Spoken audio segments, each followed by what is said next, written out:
अजीज दोस्तों नमस्कार। अजीज दोस्तों, सेक्युलरिज्म की तरह डाइवर्सिटी भी एक ढकोसला है, एक ड्रामा है। जहाँ जहाँ डाइवर्सिटी है वहाँ वहाँ मसले हैं। अब ये डाइवर्सिटी का दुनिया भर का नक्शा है जिसमें जितना ग्रीन है इतना ज़्यादा डाइवर्सिटी है, जितना रेड है वो डाइवर्सिटी नहीं है। डाइवर्सिटी का मतलब होता है कि मुख्तलिफ कल्चर के लोग, मुख्तलिफ मज़हब के लोग एक साथ रह रहे हैं, जहाँ पे उनको रहने का मौका दिया जाता है और वहाँ पे वो मज़े से रह रहे हैं। अब इसमें जो आप लाल देख रहे हैं ये सारे तकरीबन मुसलमान मुल्क हैं, मतलब इस्लामिक कंट्रीज़ का जितना इलाका है वो आप देख लें वो लाल है। यानी मुसलमान डाइवर्सिटी पे बिलीव नहीं करते। मुसलमान डाइवर्सिटी पे उस वक्त बिलीव करते हैं जब वो उन देशों में रहते हैं जहाँ पे वो मेजॉरिटी में नहीं।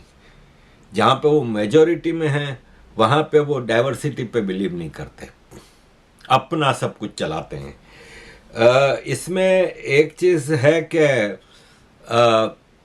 सऊदी अरब और अरबियन गल्फ को रेड नहीं दिखाया, और मैं इसलिए ये समझता हूँ कि इन कंट्रीज़ में, अरबियन गल्फ कंट्रीज़ में काफ़ी आज़ादी है। वहाँ पे नॉन मुस्लिम माइग्रेंट्स बहुत रहते हैं, जॉब के लिए जो जाते हैं उनको एज सच कोई मजहबी या कल्चरल वो इतनी पाबंदी नहीं। वहाँ पे पाबंदियाँ हैं, वहाँ पे लोकल लोगों के लिए भी इतनी ही पाबंदियाँ हैं जितनी दूसरों के लिए, और वो मैं समझता हूँ कानून को वो रखने के लिए ज़रूरी है।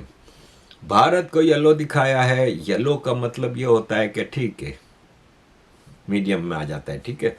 हालांकि भारत में डाइवर्सिटी है, जितना ज़्यादा मुख्तलिफ मज़हब के लोग भारत में रहते हैं शायद ही किसी देश में रहते हों।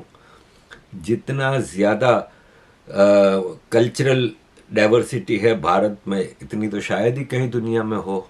लेकिन बहरहाल ग्रीन जहाँ जहाँ है वो हैं ज़्यादातर वेस्ट, और वेस्ट में कितना मसला है डाइवर्सिटी की वजह से ये आप सोच भी नहीं सकते।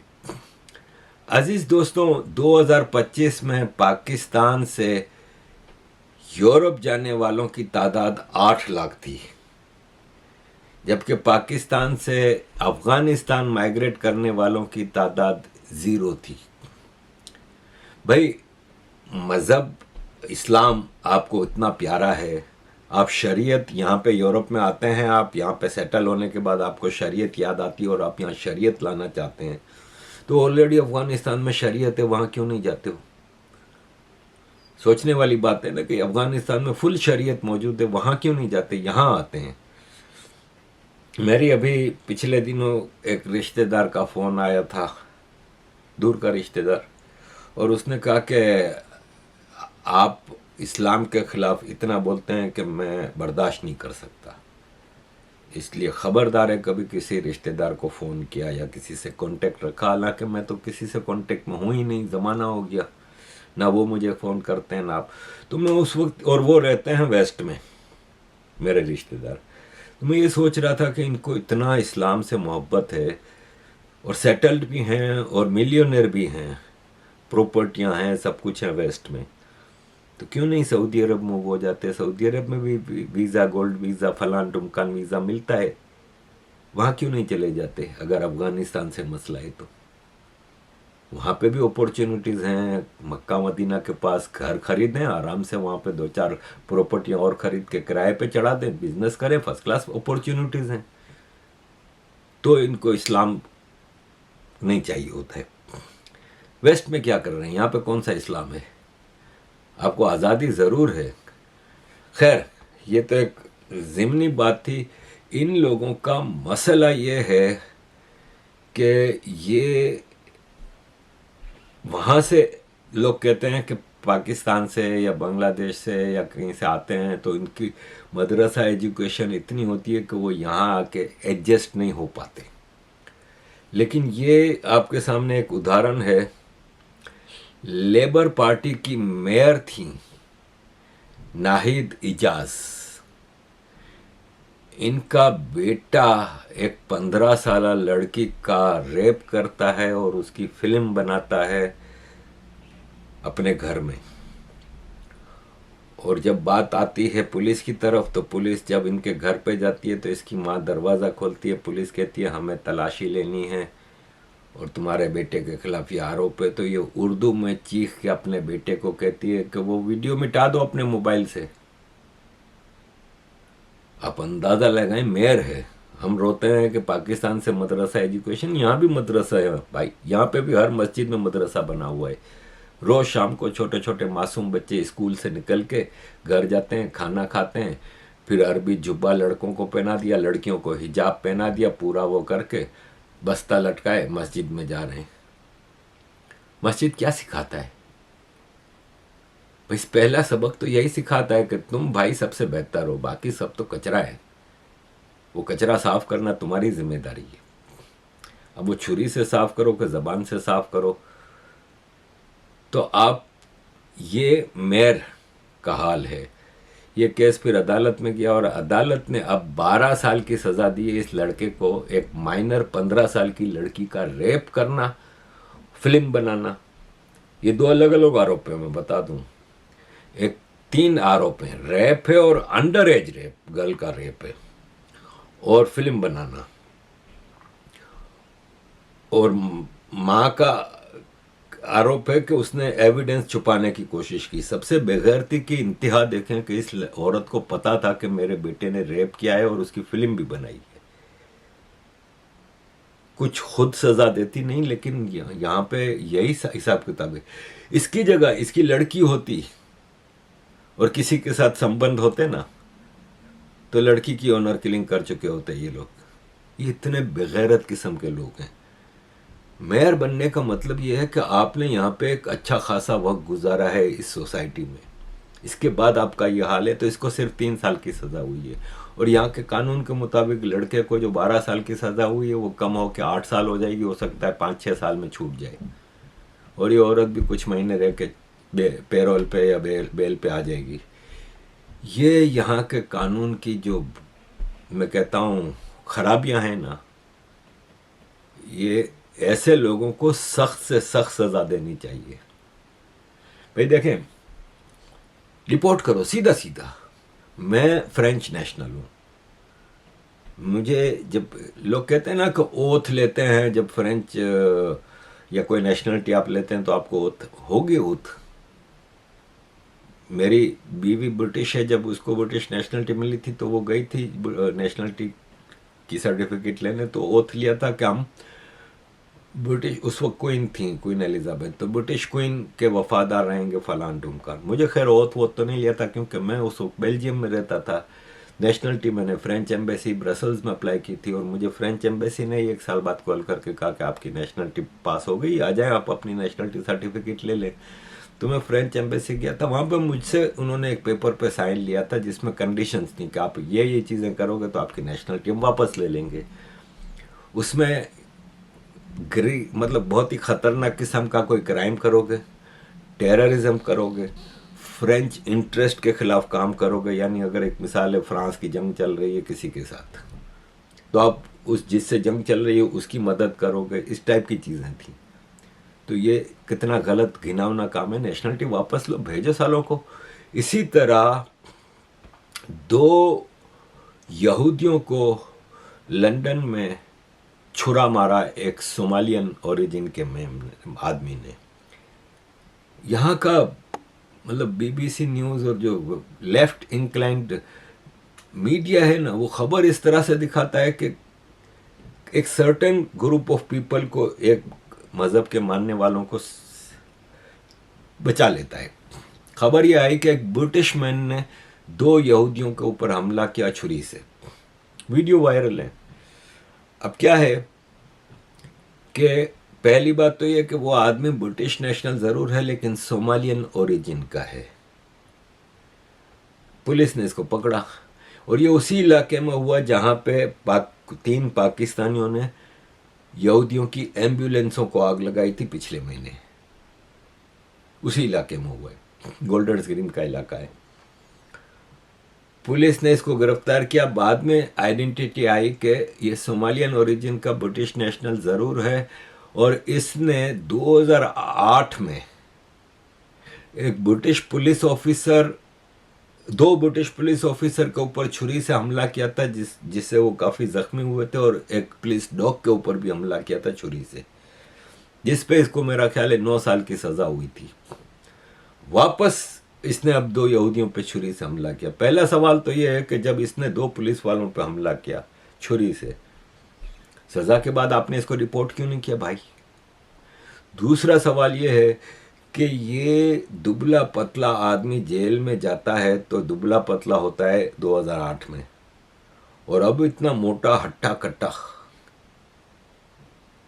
तो ये डाइवर्सिटी के फल हैं जो मिल रहे हैं। ऐसा ही वाकया आज हुआ। एक अरब ओरिजिन का आदमी 2 हफ्ते पहले कश्ती में बैठ के फ्रांस से इंग्लैंड आता है, और आज वो इस्राएली एम्बेसी के गेट के ऊपर चढ़ने की कोशिश करता है। पुलिस इसको फौरन पकड़ लेती है, उसके पास से 2 छुरियां निकलती हैं। इस्राएली एम्बेसी के ऊपर चढ़ता है। अब ब्रिटिश लोगों की मतलब प्रेशर आया क्या, ये क्या हो रहा है? मतलब हमला करने वाले एक ही मज़हब के ताल्लुक़ रखते हैं, और जिन पे हमला होता है वो उस मज़हब से नहीं ताल्लुक़ होता जो हमला करने वाले हैं। ग्रूमिंग गैंग भी यही स्टोरी थी। किसी मुसलमान लड़की को ग्रूम करके गैंग रेप करके उनका धंधा नहीं कराया गया।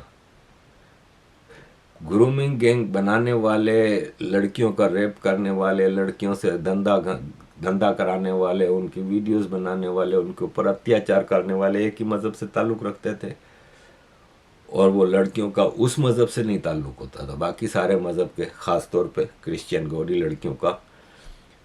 तो ब्रिटिश डाइवर्सिटी है ना, और जो रूल्स एंड रेगुलेशंस है ना, वो मतलब अब हद हो गई है यहाँ पे। हम भी माइग्रेंट्स हैं, कोई एक मतलब हम तो ट्रैफिक का भी कोई जुर्म नहीं करते। मैं गाड़ी चलाता हूँ, मेरा लाइसेंस क्लीन है, 0 पॉइंट्स हैं, यहाँ पे लाइसेंस पे पॉइंट्स मिलते हैं। पार्किंग वार्किंग के कोई छोटे मोटे आ जाते हैं, वो भी कभी कभार। अदरवाइज कोई जुर्म तो नहीं करते, कोई रेप, कोई चोरी, कोई डाका, कोई फ्रॉड, कोई स्कैम, टैक्स चोरी, कुछ भी नहीं। हम तो लॉ ऑफ लैंड को पूरा फॉलो करते हैं। तो अब ब्रिटेन ने सीवियर लेवल कर दिया है सिक्योरिटी का। यानी सीवियर का मतलब होता है कि एक तो होता है नॉर्मल हालात हैं, नॉर्मल है, no need to panic. Severe का मतलब होता है कि खतरनाक सिचुएशन चल रही है। और होम ऑफिस ने, शबाना महमूद हैं होम सेक्रेटरी, उन्होंने अब ब्रिटिश पब्लिक को बता दिया है कि हमने सिक्योरिटी लेवल को सीवियर कर दिया है, यानी अब आपको सावधान रहने की ज़रूरत है, यहाँ पे हालात अच्छे नहीं हैं। एंटी सेमेटिक हमले बहुत हो रहे हैं। इसमें भी नाम लेने का ऐसे गुरेज किया गया है कि एक मज़हब का नाम नहीं लिया जा रहा, लेकिन तो अजीज़ दोस्तों, जो होम ऑफिस की तरफ से ये सीवियर सिचुएशन करने का, आप खुद इसको सुनिएगा। मैं एंड पे 3 मिनट की वीडियो लगा रहा हूँ, अगर आपको सुनना हो कि वो क्या कहना चाह रहे हैं। अजीज़ दोस्तों, आखिर में मैं आपके साथ एक चीज़ शेयर करूँगा कि किंग चार्ल्स, जो कि आपको पता है कि यहाँ पे किंग होता है वो पावरफुल नहीं होता, ऑनर ही होता है। हालांकि यूनाइटेड किंगडम का किंग है, इसी यूनाइटेड किंगडम का किंग जॉर्ज होता था। इसी यूनाइटेड किंगडम में एक वक्त था कि सूरज गुरूब नहीं होता था और पूरी दुनिया में इनकी हुकूमत होती थी। लेकिन आज ये ऑनरी किंग है। सिचुएशन ये है कि अमेरिका और यूनाइटेड किंगडम के हालात, मतलब ताल्लुकात हमेशा से अच्छे रहे हैं। 250 साल की हिस्ट्री है अमेरिका की। 250 साल पहले अमेरिका ने इसी यूनाइटेड किंगडम से लड़ के आज़ादी हासिल की थी। 43,000 ब्रिटिश फौजी उस जंग में मारे गए थे, और फिर ब्रिटेन को, अमेरिका को आज़ादी देनी पड़ी थी।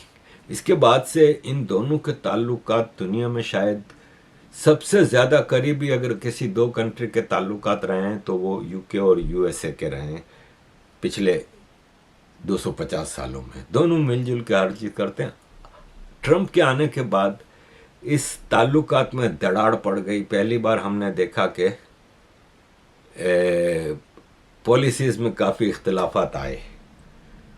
तो अब ब्रिटेन बैकडोर में डिप्लोमेसी चल रही थी, उससे फ़ायदा नहीं हो रहा था, तो ब्रिटेन ने फैसला किया कि किंग चार्ल्स को भेजा जाए। मैं किंग चार्ल्स की वहाँ पे जो स्पीचेस देखी है ना, मैं I was really impressed. After all king है, पूरी ज़िंदगी इसका एक 1000 साल की इनकी ख़ानदानी किंगडम है, तो इसकी एजुकेशन, इसका वो सीजनड आदमी है, इतना एजेड आदमी है, तो पूरी ज़िंदगी इसने मतलब 50 साल से ऊपर, तो मेरा ख्याल है 60 साल से ऊपर तो ये क्राउन प्रिंस रहा है। तो ऑफ कोर्स लेकिन क्या डिप्लोमेटिक इसने स्पीचेस की, और ट्रंप को इसने जो घसीटा है ना, हालांकि ऑनरी किंग होता है ना, वो पॉलिसी मैटर्स पे बात नहीं करता, लेकिन इसने मजाक मजाक में, जैसे इसने कहा कि प्रेसिडेंट ट्रंप, आपने एक स्पीच में रिसेंटली कहा था कि अगर अमेरिका ना होता तो आज यूरोप के लोग जर्मन ज़बान बोल रहे होते, क्योंकि वो सेकेंड वर्ल्ड वार का बता रहा था कि अगर अमेरिका मदद करने ना आता तो हिटलर ने पूरे यूरोप पे कब्जा कर देना था। और तो इसने कहा कि आप ये कह रहे थे, तो मैं आपको ये बता दूं कि अगर हम ना होते तो आप शायद फ्रेंच बोल रहे होते, क्योंकि अमेरिका में फ्रेंच और ब्रिटेन दोनों कब्जा 250 साल पहले कब्जे की वो चल रही थी। और इंग्लैंड के खिलाफ जो अमेरिका जंग लड़ के जीता था आज़ादी की, उसमें फ्रांस ने मदद की थी। ये स्टैच्यू ऑफ लिबर्टी जो न्यूयॉर्क में लगा हुआ है, ये फ्रांस ने गिफ्ट किया था इनको आज़ादी के बाद। तो खैर, इस तरह कई जगहों पे इसने घसीटा है ट्रंप को, और इसने पॉलिसी मैटर्स पे भी हल्के फुल्के अंदाज में बताया कि नेटो ने अमेरिका की मदद की थी 9/11 के बाद। 30 मुल्कों की फौज गई थी भाई अफगानिस्तान पे हमला करने के लिए। ब्रिटिश फोर्सेस अफगानिस्तान में तुम्हारे साथ 20 साल लड़ते रहे, अब यूक्रेन पे तुम्हारी मदद की ज़रूरत है, और चेक एंड बैलेंस ज़रूरी है एग्जीक्यूटिव पावर पे। और ग्लोबल वार्मिंग के ऊपर अमेरिका पीछे क्योटो एग्रीमेंट से निकल गया था, तो उस पे इसने कहा, और काफ़ी चीज़ों पे इसने, और इसने अपने प्राइवेट डिस्कशन जो हुई ट्रंप से, उसमें उसने कहा कि मेहरबानी होगी अगर ब्रिटिश विस्की के ऊपर, जो स्कॉच विस्की है आपको पता है पूरी दुनिया में मशहूर है, तो ब्रिटिश विस्की और बुरबॉन के ऊपर हमारी जो इंडस्ट्रीज़ हैं उनके ऊपर तुमने जो टैरिफ लगा दिए इतने सारे, तो वो टैरिफ प्लीज़ ख़त्म कर दो। तो डोनाल्ड ट्रंप ने फिर ट्वीट की कि हाँ, मैं किंग और क्वीन ऑफ यूनाइटेड किंगडम दोनों मेरे पास आए थे, और इन्होंने ये, उनकी ख्वाहिश थी कि मैं ये टैरिफ हटा दूं विस्कीज़ के ऊपर, तो मैं पूरे टैरिफ और रिस्ट्रिक्शन जो हैं विस्की के ऊपर स्कॉटलैंड की, उस पे से टैरिफ हटा रहा हूँ। तो ये है कि शायद बर्फ़ पिघल जाए बिटवीन यूके एंड यूएसए। अजीज़ दोस्तों, thank you very much for all your support. Kindly keep supporting. Today, the Home Secretary has confirmed that the Joint Terrorism Analysis Centre has raised the terrorism threat level in the UK from substantial to severe. This means it is now highly likely that a terrorist attack could happen in the UK.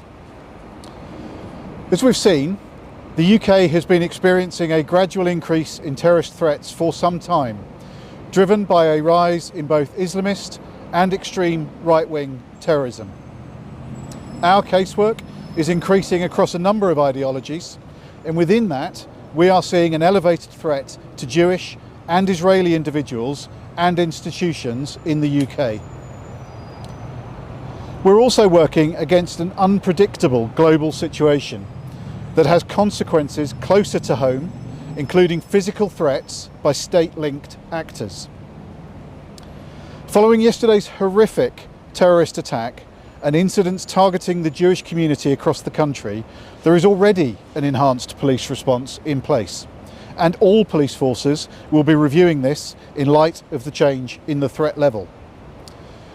In some areas, you will already be used to seeing more officers than usual. In other places, you may start to see that too. They will be deploying unpredictably, which means sometimes you will see them and sometimes you won't. But please know we are with you. Police forces up and down the country routinely work with community and faith groups, and this will continue as we seek their support and assistance in keeping the UK safe. And we continue to work with businesses who we are advising to review their protective security plans to ensure they have everything they need in place.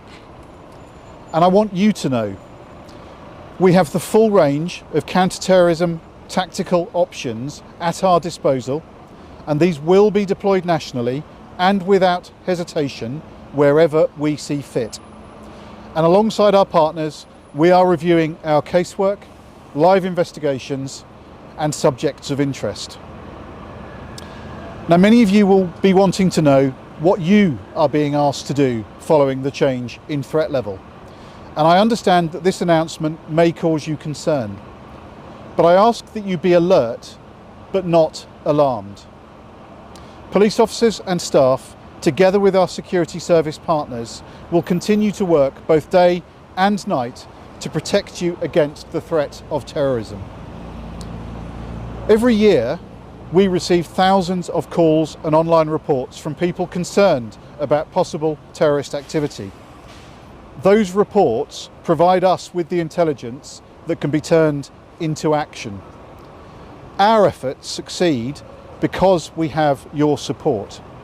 Communities have shown time and time again that they are united in their rejection of those who wish to divide us and spread hate in the name of extremism. So please, trust your instincts, report anything that doesn't feel right at gov.uk/act. Every report is looked at and you won't be wasting our time. Thank you.